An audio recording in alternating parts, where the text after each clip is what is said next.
Welcome to this pre-budget webinar on the logistics sector, which is often referred to as the lifeline sector of the economy.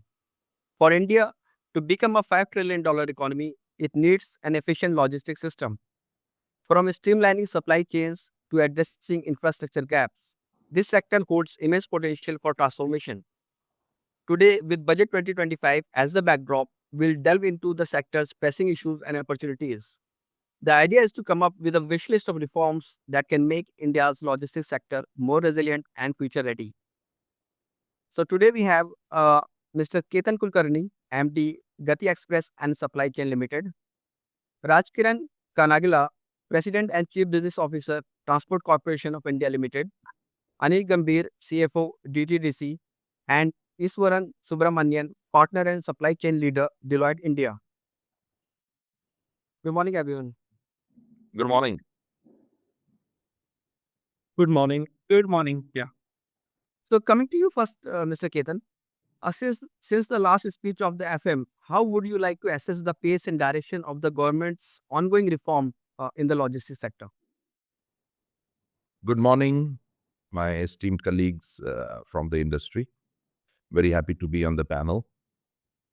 I think, as you rightly said, the logistics industry is the trade facilitator of the nation and really a backbone of everything that needs to happen in order for the economy to grow faster, to become a base for manufacturing for global and Indian companies.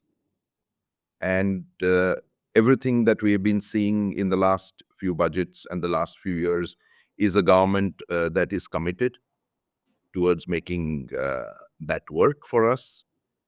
India is positioned to be the third largest economy by 2030, about a 17 trillion economy by 2047 under the Viksit Bharat mission. So all the pegs that would enable us to take advantage of what the global economy today offers, the government is doing. We've seen the structural reform that the government has got into the economy with the GST, with the e-way bill, that works very well for an industry like ours, which majorly is now moving from being an unorganized to organized industry. And our customers or industries also prefer to work with organized players. So that direction is a very, very good direction. Second is the National Logistics Policy or the Gati Shakti National Multimodal Plan. You know that the cost of doing logistics is about 14% of GDP in the country, whereas advanced nations are at single digit. And mostly that 14% is the indirect cost of doing logistics, which is the pilferage, the breakage, the inefficiency in warehousing, transportation, that kind of bundles up to the 14. So that efficiency also needs to be built, and the government policies like Gati Shakti, Bharat Mala, Sagar Mala, the national logistics policy kind of nudging the industry and the logistics players in the direction that we are very happy to go. Also, the focus on electrification, EV, alternate fuels that the industry has working with its customers now adopted. I think the government is also very, very keen that more and more EVs come on the roads. We neutralize the carbon and are more carbon efficient as logistics operators. So all in all, the entire direction that the government is putting through with the impetus is very, very appreciative. And we kind of hope that this continues in the new budget that will recently, very soon come up. So thank you. Thanks for such comprehensive views, Mr. Ketan. Now, Mr. Rajkaran, how would you like to expand on the insights shared by Mr. Ketan?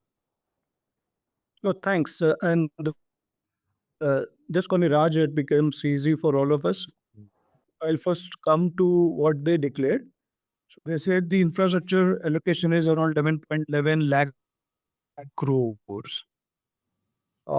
Then we know that due to election and multiple elections at state level, that's been a bit slow, but now it's catching up.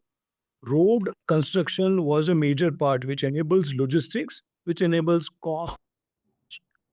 Kudos to the per day kilometer laying in the world, and that's enabled. And if you see certain states, the roads are extremely good. Just to give you an example, I was last week in the border of Gujarat and Pakistan. That is Bhuj, Kawad, and the road is beautiful. So that's something which we see play out. So whatever in the budget was mentioned, that's taken. Infrastructure, I believe this financial year it will catch up. Now let's look at Gati Shakti and two aspects: the physical infrastructure, the digital infrastructure. Let me first touch the physical. The rollout of MMLPs have been a bit slow. Currently, Chennai, Bangalore has been given out and there are bidders, but the Karnataka one had only one bidder. So the challenge is how do we make the bidders to come in? Of course, that point of challenges we'll take it up later. But MMLPs might be a place where we need to put more thrust. So that's the first aspect. Solar rooftop was mentioned. Now the point is how does it link to logistics? The fact that 1 crore in the first program, PM Yojana was declared, that might last mile is going that much, first mile is going that much, the warehousing piece came. So one initiative gave a thrust to the logistics industry, and that's just the beginning in terms of renewable penetration and link to logistics. So that's something which look at the budget declaration, they have doled that out, and that's something which is playing. The another aspect on the digital aspect of Gati Shakti, which is ULIP linked to National Logistics Policy. There's good news out there. When ULIP started and brought in Vahan, brought in Sarthi, brought in LDB, brought in FASTag API, initially they were not sure how this will pan out and where the cost aspect of it. Currently, thanks to the government, it is free of cost. So when I take a data ping from an Indian platform, which is purely a government initiative, participation of PPP, which is private players like us, it's free of cost. But we actually pay out money to the international players like Google and others. Whereas government has ensured that it's giving free of cost, and we know what is the NLDS doing with respect promises or declarations made in the budget the last year has more or less gone on a positive track. And we as a service provider in the industry have definitely benefiting and more benefits will accrue.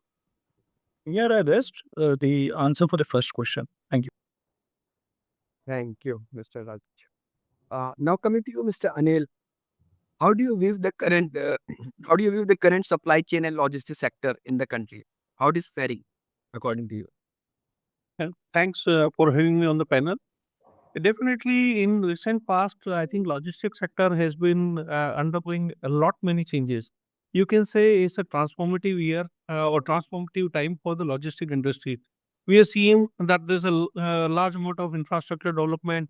Previous speakers spoke about road and rail infrastructure improving, and then focus on digitalization also has been there from government, which has helped moving records faster and clearance to be faster. And also, side by side, there have been many policy changes, like national logistic policy and Gati Shakti, all that has been, in creating enablement of the logistics.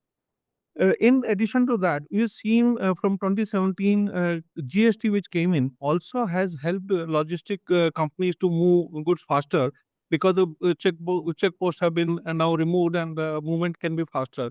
So looking at that, and when you look at overall ecosystem of logistics, I think there have been a lot more transformations in the recent past. There have been some sort of efforts also to bring in efficiency, and that's where Ketan spoke about that currently there is a lot of inefficiency because of duplications and also system not being is conducive of the system of the business. Now that changing probably has would have impact on reducing the cost. We're looking forward to that enhanced work on that space, especially on the infrastructure side and also on digitalization. which will help companies to provide a green and sustainable logistics at affordable cost, which probably going forward could help companies. Thanks for sharing that, Mr. Anil. Now let's hear from Mr. Easwaran from a different perspective. Mr. Easwaran, how do you see the supply chain situation evolving globally and in India? We are entering a new era of trade fragmentation. Do you think it will impact supply chains? So thanks, and thank you to all our panelists for some fantastic thoughts. I think if you really look at where supply chain is heading to a disruption globally, it is the end of intermediation. You know, if you look at the 80s, 90s, and even early 2000s, there was a lot of intermediation which was happening in the supply chain. So you used to do a part of the value addition in some country, do a lot of intermediate work in other parts, and then ship it back, etc. If you really look at post-COVID, the big tilt that we are seeing, enabled by government policies in a number of cases, is that the tilt is either towards the demand side or towards the supply side. So what is happening is that you are now getting clusters of supply chain which actually go against the policy of supply chain resiliency, which means that you're going to get more concentrated supply chains going forward as against what it was earlier, which was more distributed, which means that if you take global value chain participation of countries, potentially expected to come down for a vast majority of them and may be concentrated in a few majority of them. That's how I think it could work. So that's possibly the first stage. The good thing is that we have two advantages as a country, right? We are in an advantageous position as far as demand is concerned, given the size of the market. At the same time, we also have an advantageous position in terms of economies of scale and scope on supply side too. So I think India would stand to gain from this policy, from this disruption of disintermediation. The second one is obviously the government is enabling it through policies. You know, think of the production linked incentive schemes, think of the state incentive schemes which are there. These are all actions which will enable the ecosystem to move towards India. So that is possibly the second one that I would think would be the most important one. The third that I see emerging now, especially in some of the high-tech industries, is there is cluster of countries which are coming together to create an ecosystem where, so again, if you really look at it, it is disintermediation. So much of intermediation getting cut, but really getting into a cluster. So think of it as the memorandum of cooperation between India and Japan for semiconductors, which is about 39 point whatever, right? $40 billion. That's a classic example of how clusters of countries are coming together to create an ecosystem, these are the three big trends that I see going forward in the global supply chain. India is a mirror image of what's happening globally. So cut off disintermediation, cluster of countries coming together, and possibly global value chain getting therefore focused in a few areas of All right. Thanks, Mr. Iswaran, for giving us a sort of short analysis of where India stands in today's turbulent economic times. Now, coming back to Mr. Ketan, in your view, how can this upcoming budget better align with the goals of the PM Gati Shakti National Master Plan to enhance logistic and supply chain efficiency? Yeah, thank you. Thank you, Anil, Raj, and Ishwaran. I think very, very valuable points to build a very formidable conversation as we go ahead. But taking cue from what Ishwaran said, and of course, Gati Shakti Master Plan on multimodal connectivity is a much needed injection because most of our transport happens on road. You need to take the burden off road. You need to democratize the shipment load across rail, waterways, and air. And I think that's the great direction to go in. Also, in terms of clusters that Ishwaran spoke about, the end of intermediation, while that's happening at international level, I think we as a country will also need to pick up this as a trend, create clusters of logistics efficiency, and I think the government is moving in that direction. with 100 plus cities identified as areas where we could create logistics parks. So those, could be the centers or crucibles of efficiency of logistics, which could be kind of replicated across the country. And, within those clusters, even if the logistics cost is 14% of GDP, within those clusters, how can we build efficiency, productivity, embed it with tech and automation, and bring the logistics cost to lower single digit? So these become the best demonstrated practices, then which can kind of cross-pollinate the learnings across the nation, and we become more and more efficient as a logistics ecosystem. And I think that is very, very important because of the China plus one model also that's kind of emerging now. We've always been focused on the services industry. That's how our cities grew. Some of the tier 2, which became tier 1, essentially became large and big on the platform of a service industry being built in those cities. But I think there is a fantastic opportunity now for the nation to get into manufacturing with China plus one, whether India will be the plus one or whether it is Bangladesh or Korea or Mexico. But I think we are very well placed with structural reform, with a stable socio-political environment, with a government that is strongly nudging businesses, as I said earlier, and with the various policies like the PLI scheme that Easwaran spoke about. 14 sectors have been identified for PLI incentives, which are about 90% of the GDP of the country, the 14 sectors. So all this kind of looking well on a piece of paper as you triangulate the strategy for a nation or for an industry. But I think the proof of the pudding will be in execution, which all of us logistics players need to do. We have Aneel and we have Raj from the industry and us. So I think execution is very, very important. The playbook is in place. It's how we kind of take advantage of that playbook. Mr. Raj, building on Ketan's take, what is needed in terms of policy support to create a large multinational logistic player? India is yet to see a large global player in this space. Do you see how a budget can help in this direction? Oh yeah, in a lighter note, not have any multinationals to enter India. Thankfully, I know the panel said that they will have a DHL guy. Wood is not there, so I can talk my heart out. We have all Indian companies, barring Easwaran, who has a global actor, but it's okay. Easwaran, we can take care. So I'll give you some pointers here. Let's take certain European companies or countries. Germany, you have a global shipping company out there. I need not name them. They have full express company. They have a global, more or less global companies. Spain, one global company shipping line. France, a global shipping line, two global 3PL companies. United Arab Emirates, next to us, a global port plus end-to-end logistics company. Now you read between the lines, are they doing it alone or do they have sovereign support? That's the point. The reason India, you are not seeing this being played out is because of this gap. We are not seeing it while we see it, and we are not acknowledging it.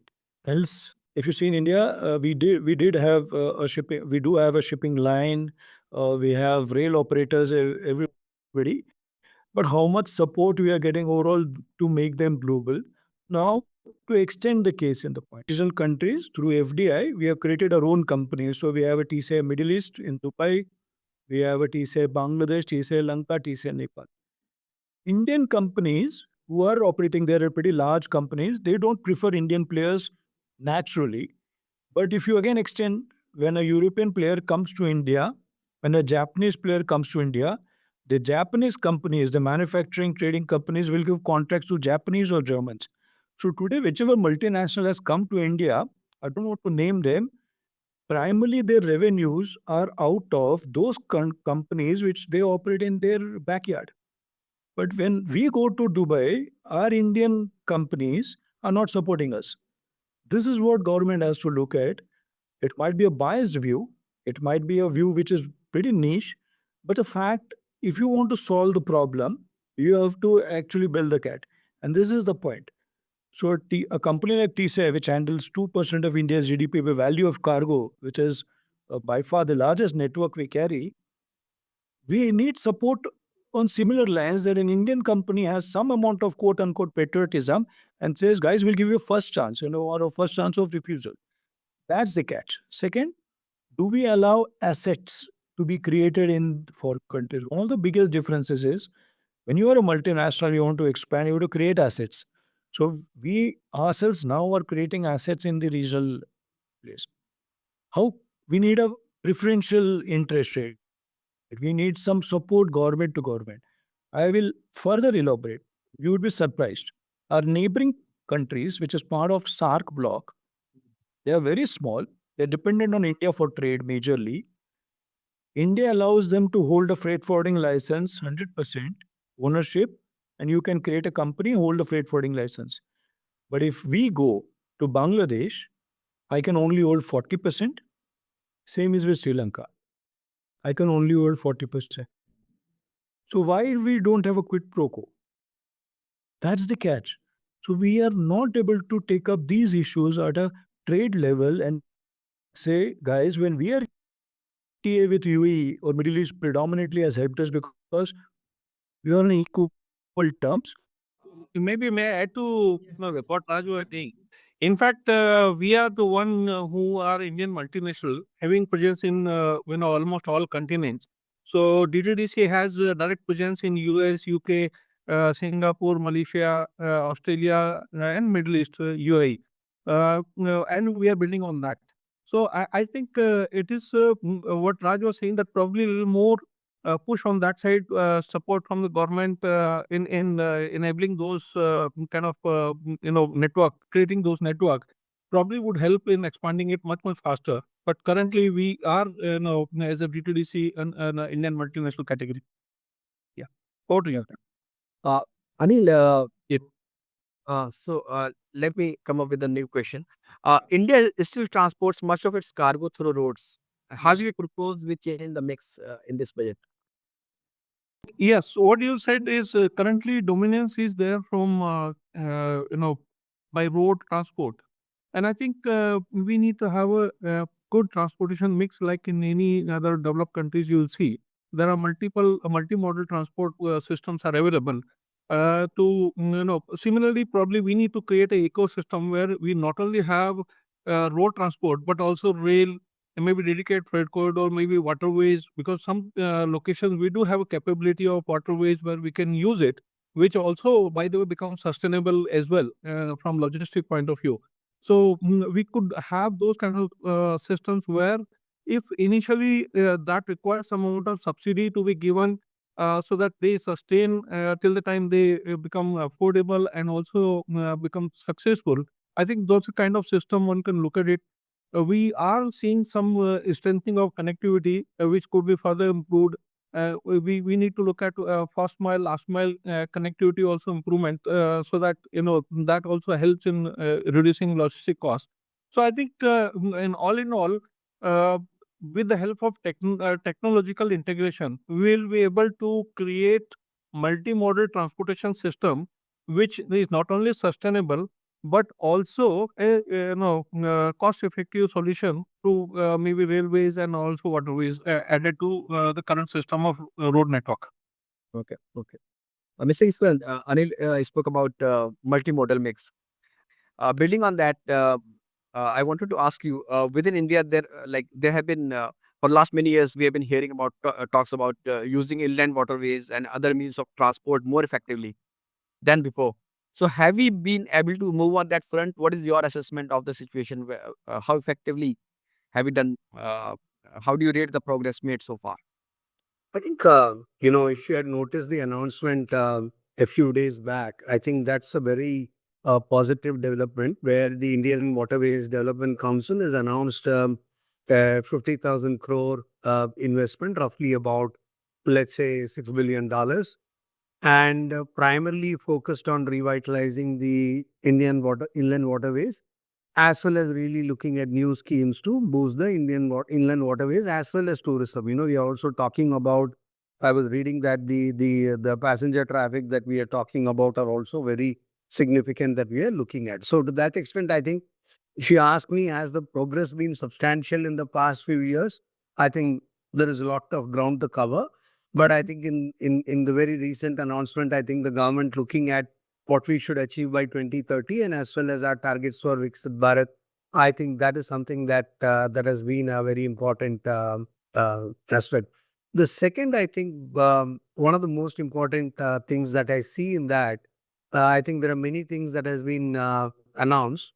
Uh, One is really about really looking at 21 inland waterway states. So to that extent, I think going back to what Ketan said, how do you take the load off roads and really get down into some of the other modes of transport, both not just for commodities but also for finished goods. So one of the issues that we are dealing with is, while we have other modes of transport which are coming up, most of them have been predominantly used for first mile and for commodities. Whereas, as we start driving them for not just for commodities but for value added portfolio, which is when our efficiencies will go up substantially. So that I think is the second big development. The third one I think is also in this 50,000 crore program, I think is the launch of the Riverine Community Development Scheme, right?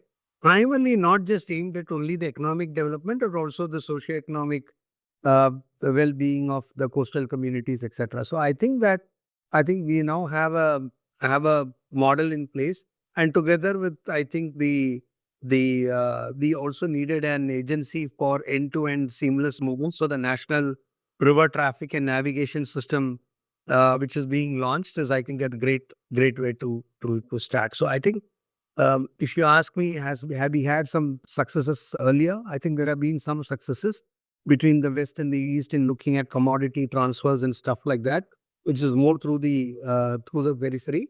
But I think from an inland waterway, it has been very limited. Now with this investment, I think it will be a good start. The good thing is that I think I see two things in this.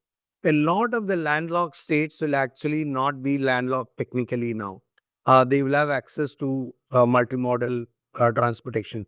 Second is, therefore, I think the movement of goods from landlocked, which is very important because we need to democratize manufacturing. I think Ketan spoke about this earlier in terms of, I think, democratizing logistics. I think it's also important that we democratize manufacturing. If you look at manufacturing, 60 to 70% of the GDP, depending on how you count it, comes from about 6 to 7 states. We really need to democratize that. And one of the big issues has been that they've all been landlocked, and therefore, economies of scale together with efficiencies are not combining from a factor condition perspective. If you're really able to get the inland waterway strategy in place, all the landlocked states will actually be cleared of that burden, and therefore the competitive disadvantage that they have, at least optically, will go away. So I think it's a good start, and I think if the budget also enables some incentives for organizations to really leverage inland waterways, both by way of some level of logistic subsidies or in terms of any other incentives that we can provide, then organizations will proactively start leveraging them. I just read about a cement company which is using it. So like that, I think we'll have many more opportunities. Okay. Raj, you wanted to add something? Yeah. So just on to update the house primarily on the multimodal. So things have moved very positively. So to help Easwaran, this lot of finished goods actually move. So under the scheme of AFTO, which is Automobile Freight Train Operator, today most of the automobiles long haul all go by train through a multimodal hub and spoke arrangement, including PDI. So just to let you know, TCIL itself yearly runs 2,500 trains. The issue is not that you will never be able to have a percentage share of rail to supersede road, because our roads also increasing. To give you a metric, previously Delhi Bangalore, people used to traverse that path on a 32 feet multi-axle, say 14, 18 tons load. You used to take nearly 72, even 96 hours, even 100 hours. Today, with double driver or even a single driver, you're doing up to 44 hours also.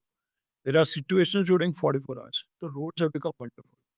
It's also the percentage you are doing. That is absolute number on rail. Today, as a company, we are seeing a huge shift, even in finished goods on rail. Government is doing enough. Now, what can it do additionally is, whomsoever owns, by the way, TCI itself owns 3 trains. For us to own more capex, the ecosystem to own wagons, there are multiple schemes, something called as own your wagon scheme also, own AFTO, SFTO. If those schemes can be further incentivized, then automatically adoption of rail will come, because there's a big incentive of GHG emissions of around 60-70% being reduced.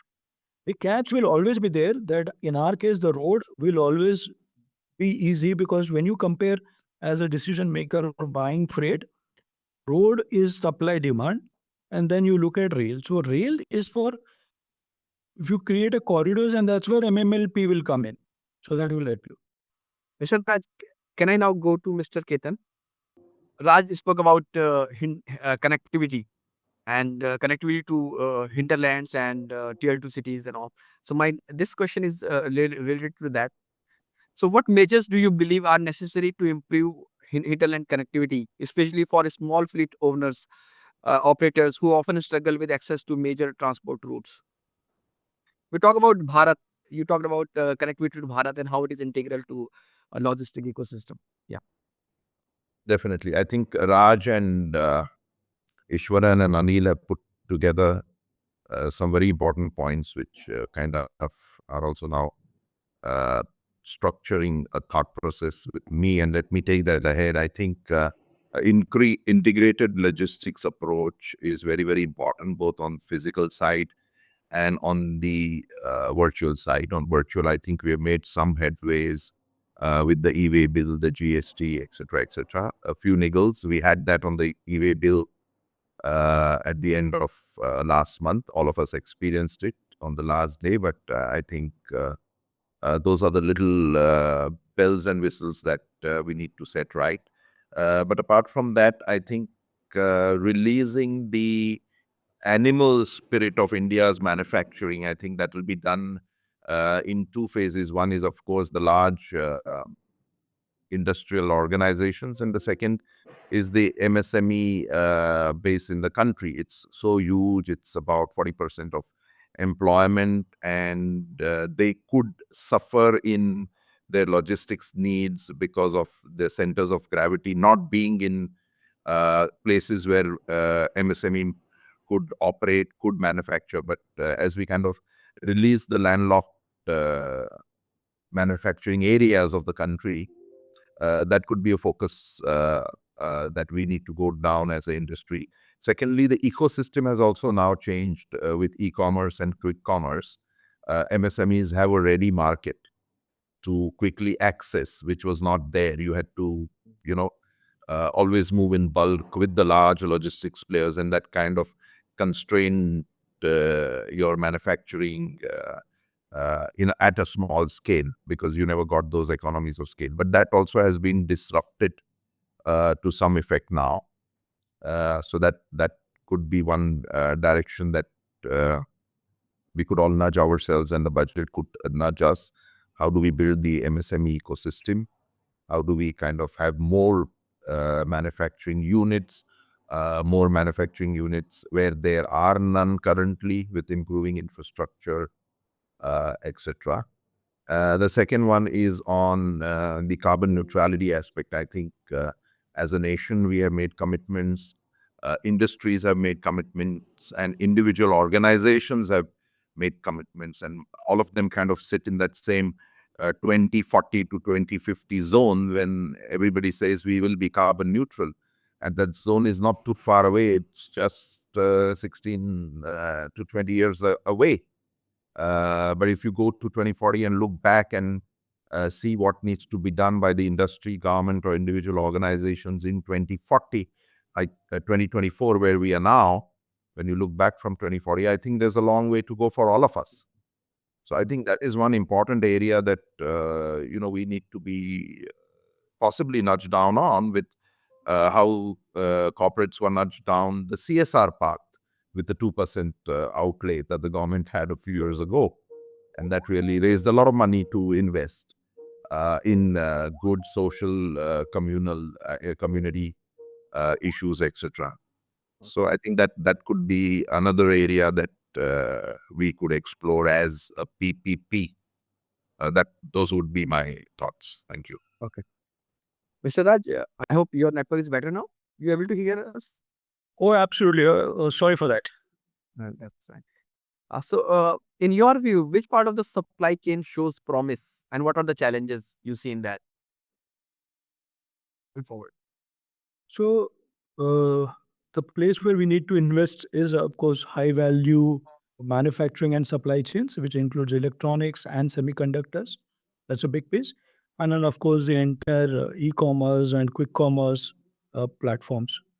A lot of policy work is required for these two sectors to boost Indian companies, the Indian ecosystem. These are the clear-cut areas what we have identified for the government to give the thrust. Thank you. Okay. Mr. Anil, uh, are there any specific tax reforms or incentives the logistics sector needs to boost growth and attract investment?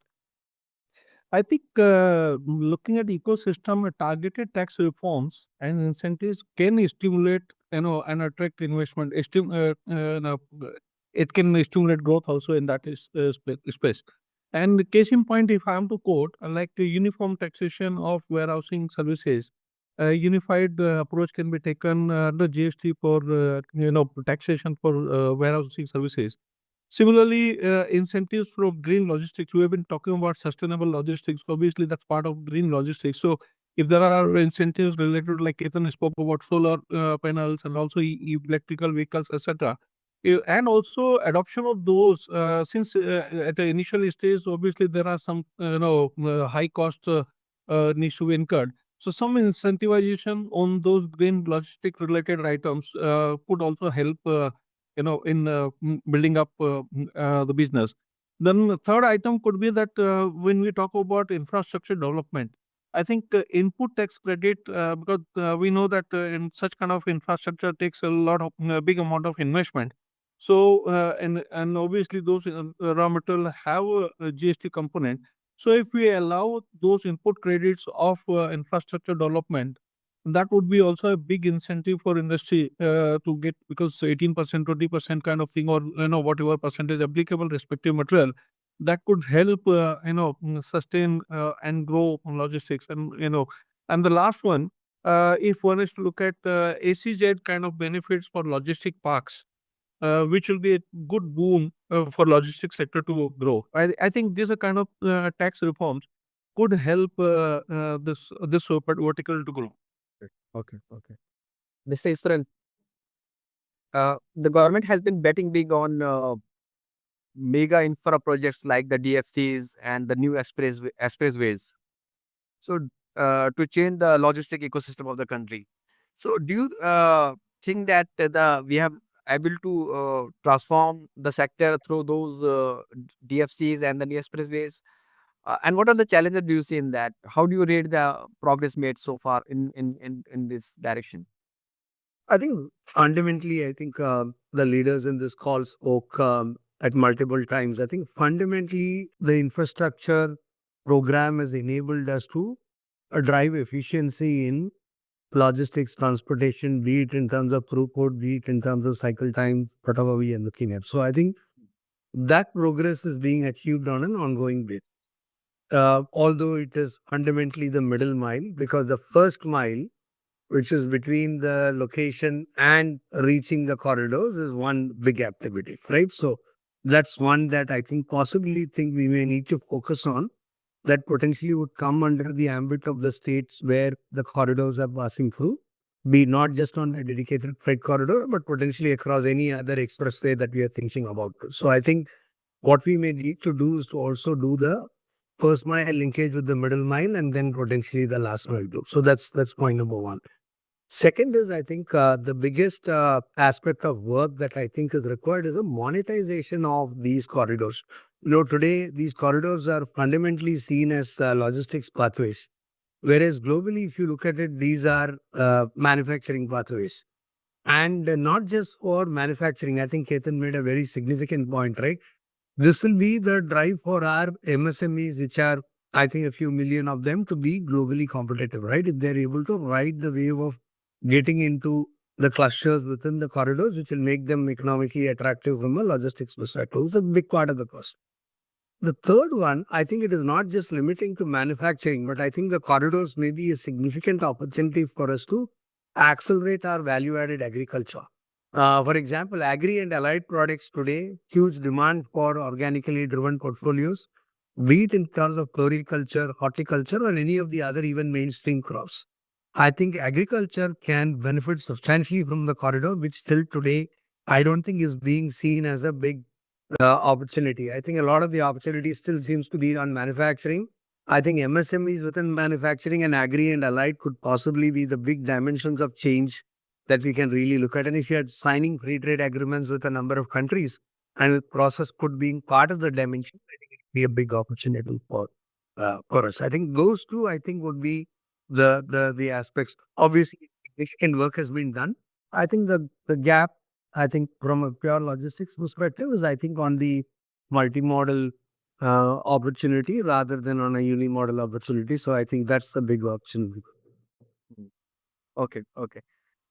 Mr. Ketan, coming to the last and the most important question that I will take to each of you. So, Mr. Ketan, what will be your top budget wish list item this time? I think on this call, all of us kind of put them at certain period in time, and you could kind of now, crystallize those thoughts. But I think at the level that the government looks at logistics from, the pathway is very clear.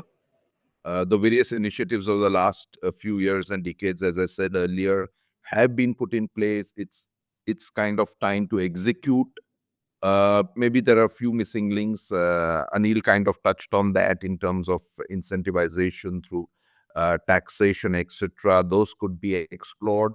But all in all, I think good infrastructure, a easy pathway, both digitally and physically. And then I think the industry is ready to take the ball from there and kind of run ahead.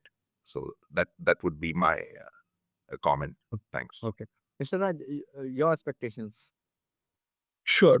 I'm going to be granular. Under the aegis of reduction of logistics cost for the country and reduction of GHG emissions. First, let me touch upon cost.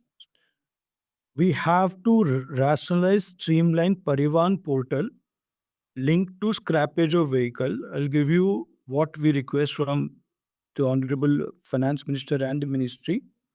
Today, if I want to take out any commercial vehicle after 10 years, suppose that is a norm, until that vehicle is struck off the books of RTO, I keep on paying the taxes, which is MV tax, also the fitness. And the kind of documents they ask to take out an asset which I own out of the registration is humongous, time consuming, and cost is paid. Now, these are the dark spots which normally people don't talk because we are talking at holistic level. The granular level is that if you look at a large population of what we call as 8.5 million,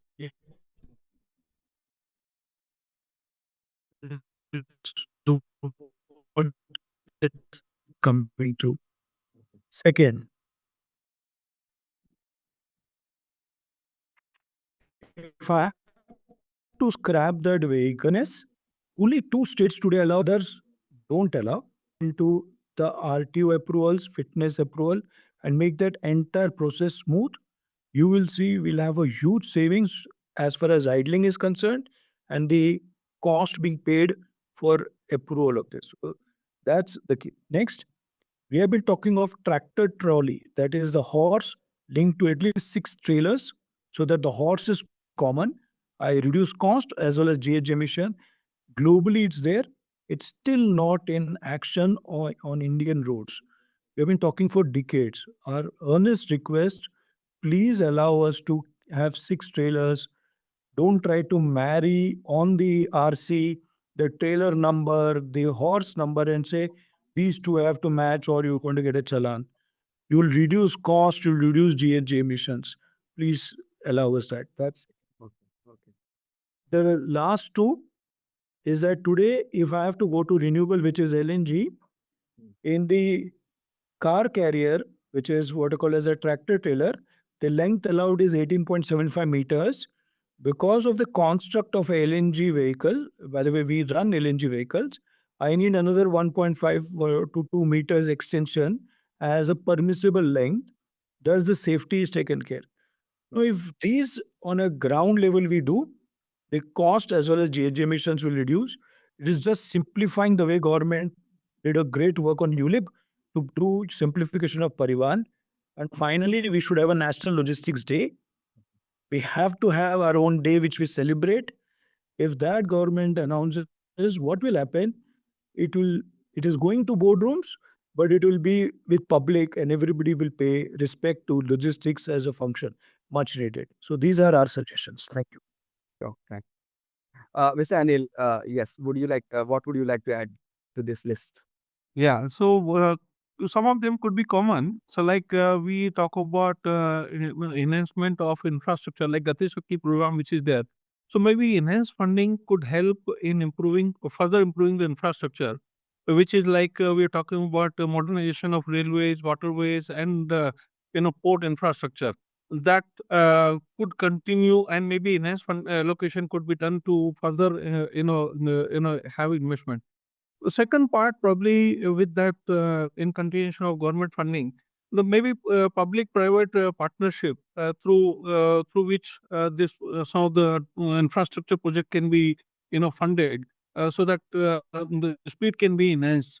The third one, which I would say, is innovation through funding of AI-driven supply chain solutions, because we know the technologies has been advancing, and we know the role of technology in logistics.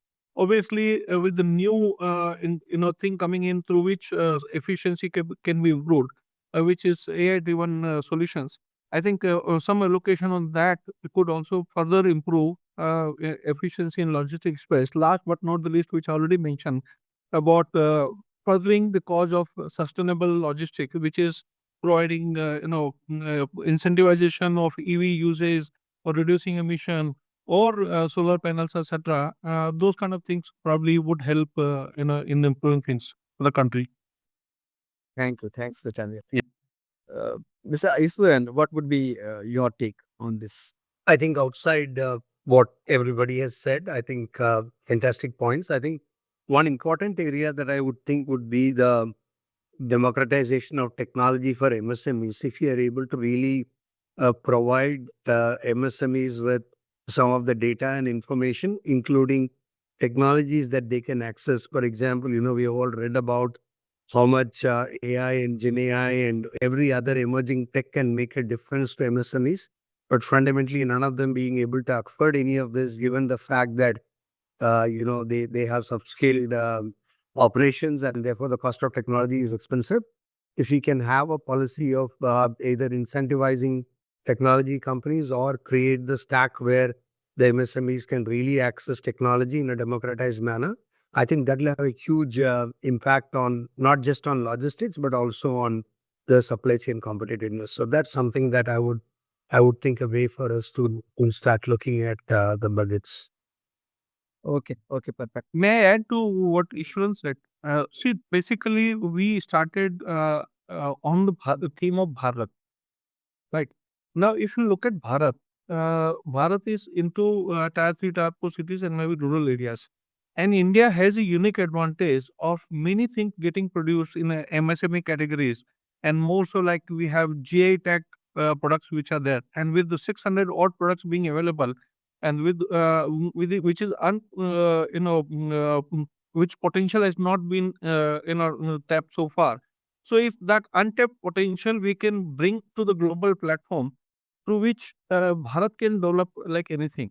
So I think one initiative from government side in budget to look at MSME category and more especially focus on GI tech products. If they can be supplied through not only in India but also at a global platform, which will go a long way in ensuring that Bharat gets developed. Okay.